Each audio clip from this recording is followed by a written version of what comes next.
Just to answer right away, I think the two things that come up the most that we really need to think about are what I'll call quality of life and then traffic, okay? And I also want to say, we hear the concerns. I think the thing we're really hopeful for is that we're talking in terms of the right perspective, the right magnitude, and then have some respect for our ability to manage these situations and not just be overwhelmed by them and you know, focused on, you know, just the negative outcomes that we're all trying to work to avoid. So if I wanted to talk about quality of life, I think,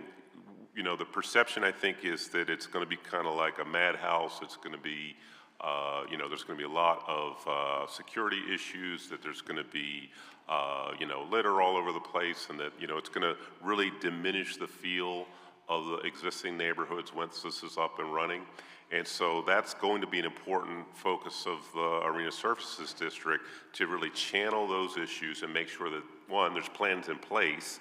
but also that there's infrastructure in place, you know, in terms of actual investments in things like lighting and cameras, but also to make sure that institutionally it's seamless, that when there's an issue that the community raises, there's people that are on the board, there's people that are on these committees that are hearing that directly. Council will be involved in hearing that directly, and there's a direct line between those concerns being raised and the people who are accountable to go manage and take care of those, and there's resources to take care of those.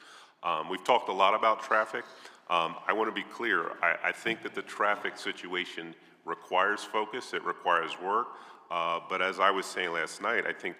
it's important that people not kind of get confused with the whole range of things that take place around the stadium complex with what's actually likely to happen here. So, you know, if you think about an Eagles game, it's about 70,000 people who are in the stadium. There's tailgating, you know, in basically every lot that's available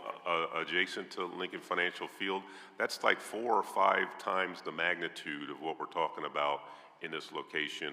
around 76th Place. There's no parking lots here, so there's not that sort of tailgating feel you're going to have. It's going to be contained in the building, and the uniformed police, other staff are going to make sure that that's all within the building, and then the flows out of the building and into the building are managed. The traffic situation does require some investment and attention, but in general, that perspective is important for people to understand, and that's what we're here to do, is to make sure when we convene this authority, we have the board,